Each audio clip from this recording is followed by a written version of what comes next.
रोटी और बेटी का रिश्ता टूटा है। कोई होका पी रहा है, चिलम पी रहा है, तो जर्दा खाता है।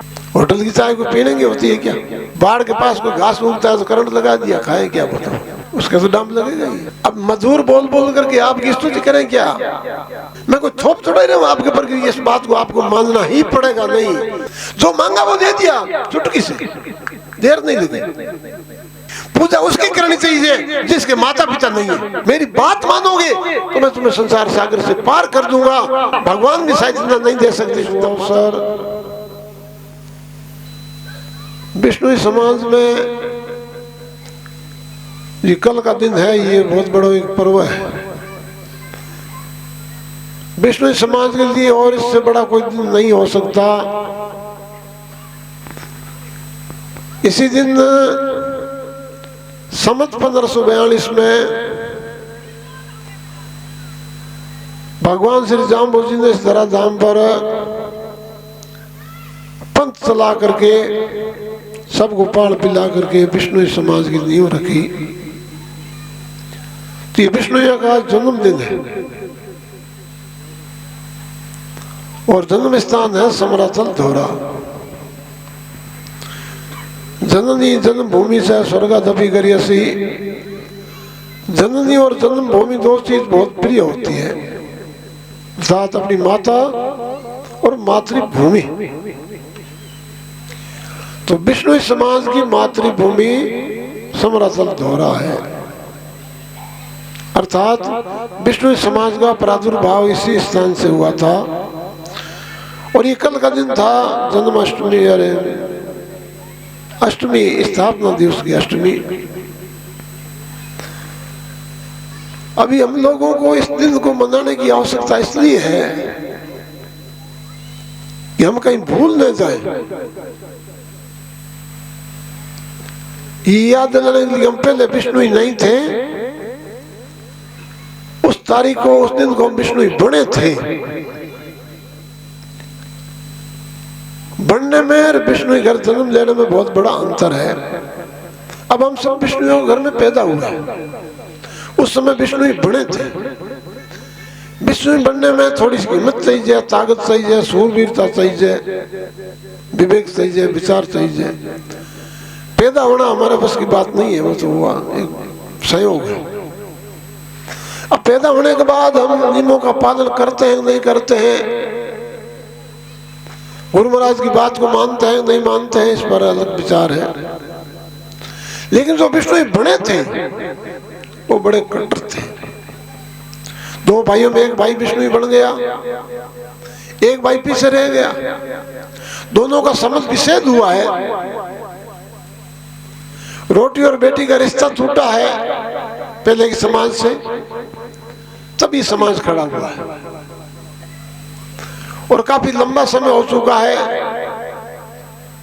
विष्णु बने हुए को 537 साल कल पूरे हो रहे हैं।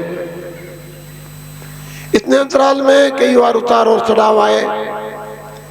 कभी जनसंख्या की वृद्धि भी हुई, कभी जनसंख्या का ह्रास भी हुआ। लेकिन जो हमारे पूर्वज थे उनमें बड़ा त्याग और तपस्या थी। प्रतिकूल परिस्थिति में भी नियमों पर दृढ़ रहे। आप जानते हैं, हम जानते हैं कि जब पानी पी लेते वो लोग पानी नहीं पीते थे। पक्का से होता था कि पानी ठीक है। ये बेटे महंजी महाराज रामकृष्ण जी, हम यहाँ से हरिद्वार गए थे, यहाँ का पानी पिया, हरिद्वार जाके पानी पिया, 20 वर्ष में पानी नहीं पिया। मैंने कहा महंजी पानी कम, शरीर में पानी की कमी पड़ जाएगी, क्या देखा जाएगा, कोई बात। मतलब इतने कट्टर थे, अभी भी कट्टर बैठे हमारे सामने। तो हम लोगों को थोड़ी सी अपनी विचारधारा को कायम रखने के लिए थोड़ा कट्टर बनना पड़ेगा। बिरलो जी ने थोड़ी समाज में कट्टरता पैदा की, लेकिन अभी कट्टरता खत्म होने जा रही है। बिरलो ने कहा बेस नहाने को पल्लो लगाए तो नहाए तो शुद्ध हुई है। जिसने स्नान नहीं किया उसका पल्ला लग गया, स्नान करोगे तब शुद्धि होगी। और कहा होके पानी आग कदे न दीजिए। कोई होका पी रहा है, चिलम पी रहा है, उसको पानी और आग नहीं देनी चाहिए, ये बात कही बिलोरी ने। कितनी गजब की बात है। और विष्णु घर में पैदा होकर के चरदा खाते हैं, बीड़ी पीते हैं। यहाँ तो नहीं होंगे शायद, लेकिन ये बहुत बड़ी गलती है। इस गलती का सुधार करना ही दिन मनाना है। हमें याद करना है कि हमारे पूर्वज विष्णु ही बने थे। सब कुछ त्याग करके इतनी कट्टरता दिखाई थी। हम लोगों को उस कट्टरता पर रहना चाहिए। घर से निकलेंगे, होटल आएगी, चाय पी लेंगे। होटल की चाय को पीनेंगे होती है क्या? चाय तो नहीं पीनी चाहिए, लेकिन जो पीते हो तो कम से कम घर की पियो। होटल पर बर्तन धोने के लिए एक बाल्टी होती है, दिन भर उस बाल्टी में कप निकाला, दूसरे को दे दिया, तीसरे को दे दिया, चौथे को दे दिया, हजारों पी लेते हैं। कोई बीमार है, कोई सेमार है, कोई रोगी है।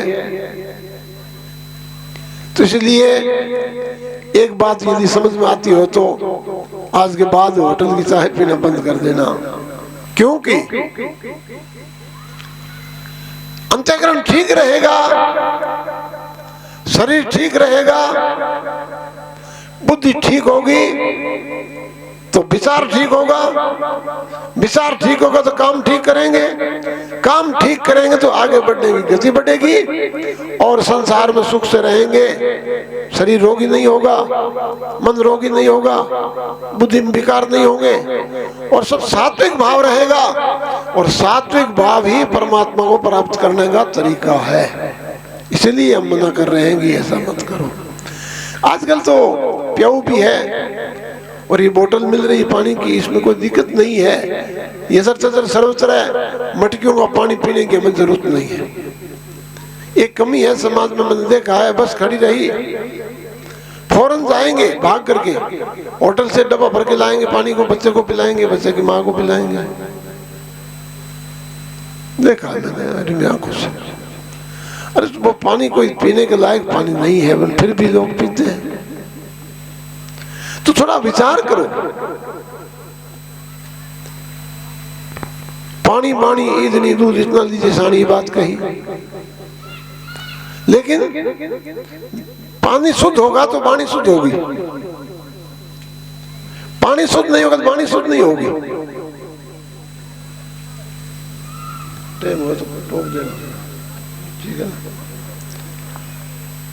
पानी शुद्ध नहीं होगा तो वाणी शुद्ध नहीं होगी और अन्न शुद्ध नहीं होगा तो मन शुद्ध नहीं होगा और मन शुद्ध नहीं होगा तो भजन नहीं होगा, भजन नहीं होगा तो भगवान से हमारा कोई संबंध जुड़ेगा नहीं। इसलिए अन्न को शुद्ध रखो, जल को भी शुद्ध रखो, ताकि वाणी ऐसी बोलिए मन का आपा खोल और अन्न को शीतल करे आपो शीतल होए। वाणी अनमोल हृदय को जाने बोल, हृदय चला जो चोल तब मुख पाए। वाणी में इतनी ताकत है कि दुनिया अपनी हो जाती है और वाणी में ऐसा दोष भी है कि दुनिया से पराई हो जाती है। तो कम से कम और कोई सेवा नहीं कर सके तो कम से कम ये बोलना तो ढंग से सीख सकते हैं। सबको मधुर भाषा में बात कहेंगे। आज हमारे अखिल भारतीय विष्णु महासभा के अध्यक्ष जी फरमा रहे थे, कोई वीडियो पर आया था कि जागरण में सभ्य भाषा का प्रयोग करना चाहिए, शालीन भाषा का प्रयोग करना चाहिए और मधुर भाषा का प्रयोग करना चाहिए। अब हम चाय और अमल तमाकू की बात करेंगे तो सभ्य भाषा नहीं है, तो असभ्य भाषा है। जो चाय पीता है उसको डाम लगता है, जो जर्दा खाता है उसके तो डाम लगेगा ही, उसको तो बात कड़वी लगेगी। अब मधुर बोल बोल करके आपकी स्तुति करें क्या? आरती उतारे, जय हो आपकी, जय हो आपकी, जय हो आपकी। क्या चाहते हो? डॉक्टर से कह रहे हो मेरा इलाज इस तरीके से करो, साधुओं का आदेश दे रहे हो, ऐसी ऐसी भाषा बोलो जो हमारे अनुकूल हो, हम जिससे खुश हो, हमारी प्रसन्नता हो। यह संकेत शुभ नहीं है। मैं बोल रहा हूं, मेरा इसमें क्या है? आप सुन रहे हो तो आपको कोई लगे बात को स्वीकार कर देना, नहीं छोड़ दो, कोई बात नहीं। मैं कोई थोप थोड़ा ही रहा हूं आपके ऊपर कि इस बात को आपको मानना ही पड़ेगा। नहीं मानोगे तो ठीक रहेगा, नहीं मानोगे तो ठीक नहीं रहेगा। बात इतनी है। हम 29 नियमों का पालन करेंगे तो हमारा जीवन ठीक रहेगा। जीवन ठीक रहेगा तो भगवान की कृपा होगी, और भगवान की कृपा होगी तो भगवान की प्राप्ति होगी। और भगवान की प्राप्ति करने के लिए ही मानव तन मिला है, और कोई उद्देश्य नहीं था, कोई कारण नहीं था, कोई प्रयोजन नहीं। सिर्फ और सिर्फ ये जीवन भगवान की प्राप्ति के लिए ही मिला है। मुकाम क्यों आते हैं? भगवान से कुछ मन्नतें मांगने के लिए आते हैं। स्नान क्यों करते हैं? ये क्यों करते हैं? माला क्यों जपते हैं? जीवन ठीक रहे इसलिए जपते हैं। तो जीवन को ठीक रखने की बात बताई जा रही है, इसमें कोई बुरी बात नहीं है, कड़वी बात नहीं है। लेकिन बंधुओं, ये जिव्या है ना, इस जिव्या पर सरस्वती बैठी है। वाणी की देवता सरस्वती है, वाणी की देवता सरस्वती है। जिव्या पर सरस्वती विराजमान है, उस पर जरदार रख दोगे तो सरस्वती वहां रहेगी? विचार करो। ये मुंह भगवान का मंदिर है। हृदय जो हवेली में रे वो प्रभु रात दिन। हम हृदय रूपी हवेली में भगवान विराजमान हो गए, और हम ऊपर से पहले प्याला चढ़ा देंगे तो भगवान रहेंगे अंदर? क्या उसका तो राम निकल गया। इसलिए जीवन को ऐसा बनाओ, ऐसा बनाओ देखने वाला भी पवित्र हो जाए। और एक एक जीवन है, कोई हजारों जीवन थोड़े पालना है। सभी को सिर्फ एक एक जीवन सुधारना है, वो भी अपना। अपने जीवन का सुधार करना हमारा कर्तव्य है, हमारा धर्म है, हमारा मर्म है, हमारा फर्ज है। हमारे जीवन का सुधार हम नहीं करेंगे तो दूसरे का सुधार करने का तो कोई कानून नहीं है, कोई कर नहीं सकता। इसलिए आज का दिन बड़ी खुशी से मनाना चाहिए, और घर पे भी इस पर्व की तरह अच्छे पदार्थ बना करके बच्चों को खिलाना चाहिए। बच्चे पूछेंगे आज ये क्या है भाई? ये खीर हलवा किस लिए बना? कि आज विष्णु समाज का जन्मदिन है इसलिए बना। तो बच्चों को भी इस बात दिमाग में बैठ जाएगी, विष्णु समाज का जन्मदिन अर्थात विष्णु बने थे, उस दिन को मना रहे हैं। ये बच्चों को सिखाने का अवसर मिलेगा। अब यह मुकाम गिने चुने आदमी आ सकते, सब तो आ नहीं सकते, मेला पीछे था। आप इतने लोग आए हैं, लेकिन घर पे लोग हैं, तो आप जितने आए हैं वो यहाँ से संदेश लेके जाएं कि भाई कहीं भी रहें इस दिन को मनाएंगे। मनाने का मतलब शाम को घर में सामूहिक सत्संग करेंगे, सुबह भगवान का यज्ञ करेंगे, पाल बनाएंगे, और सुबह घर के लोगों को पाल देंगे, और मन में बड़ी खुशी मनाएंगे। आज हमारा जन्मदिन है, इसलिए बहुत बड़ी खुशी का दिन है। अब आप कह सकते हो जी घर होन करा तो पहाड़ कुकर करा, पहाड़ में हाथ है एक जन दूसरे हाथ दे, पहाड़ मंत्र पढ़े पहाड़ हुआ। पहाड़ कोई व्यक्ति विशेष से नहीं होता,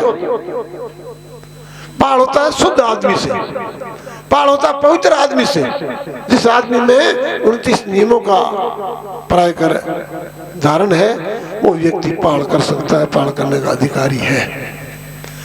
उत्तर प्रदेश से विष्णु की जमात आ रही थी, और गोठ मांग लो तो रुकी वहां। उदो दिन का मैं भी साथ चलूंगा, लेकिन मेरी माता जी जाने नहीं देगी।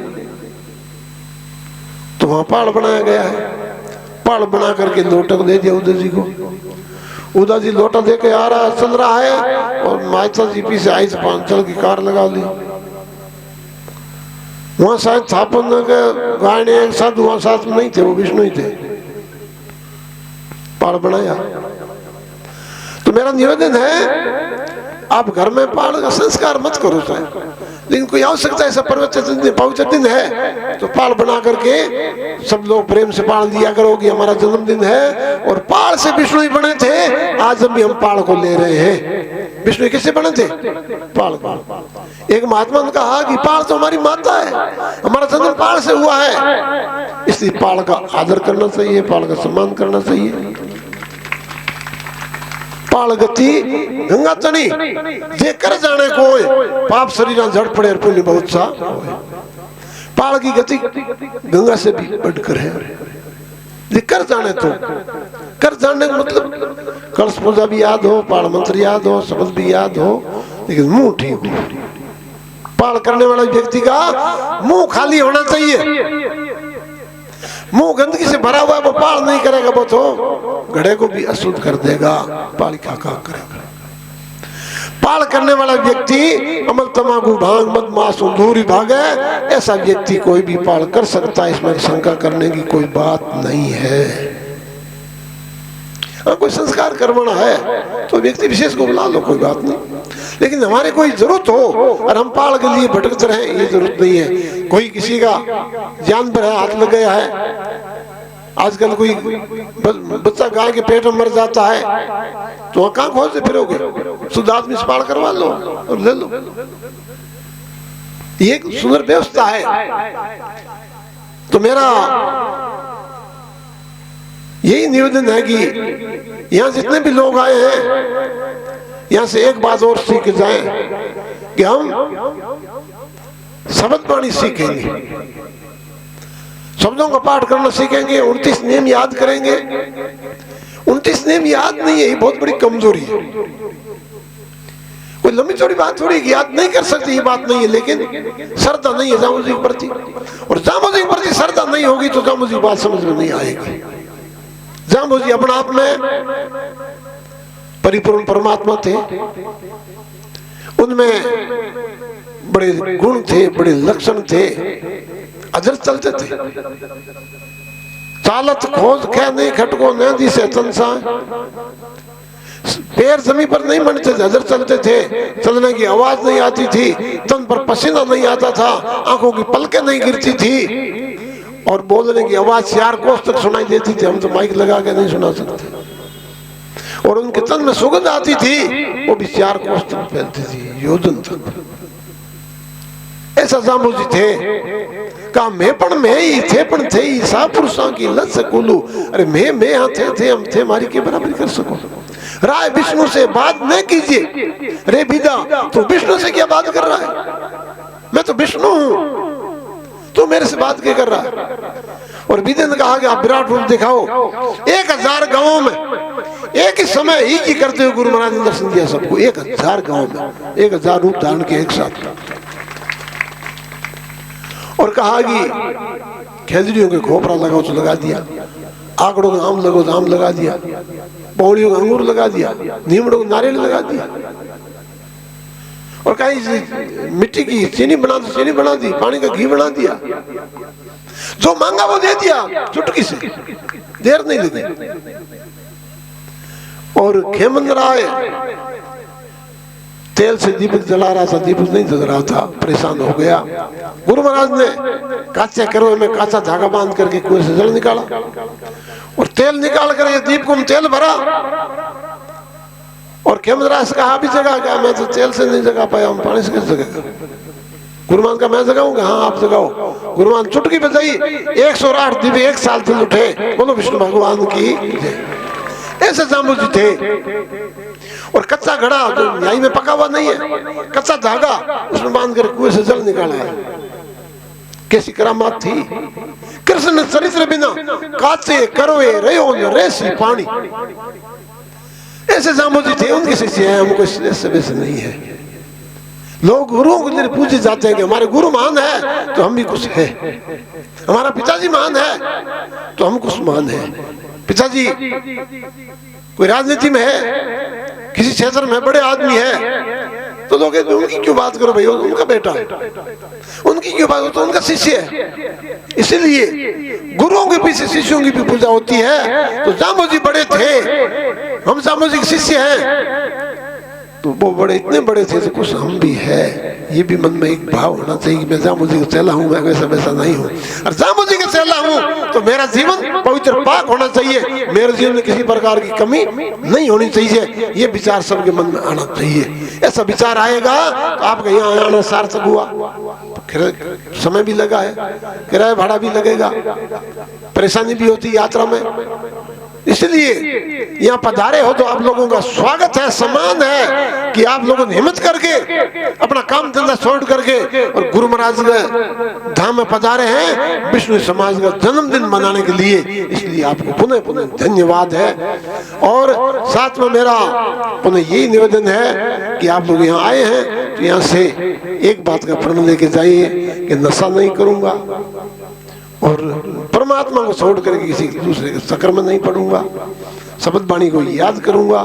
शब्दों में गुरु महाराज ने कहा है, सोपति बिरखा शीश बिरानी जी का मीठा मूल से मूलू, और पाते भूला मूल ने खोजो सींचो काई को मूलू, खेचर भूचर क्षेत्र पाला प्रगट गुप्ता काई जपी जे ते पण जाया दियो, वासंग शेष गुणिंदा फुणिंदा काई जपी जे ते पण जाया दियो, 64 जोगनी 52 वीरू काई जपी जे ते पण जाया दियो। तो महाराज क्यों जप करा?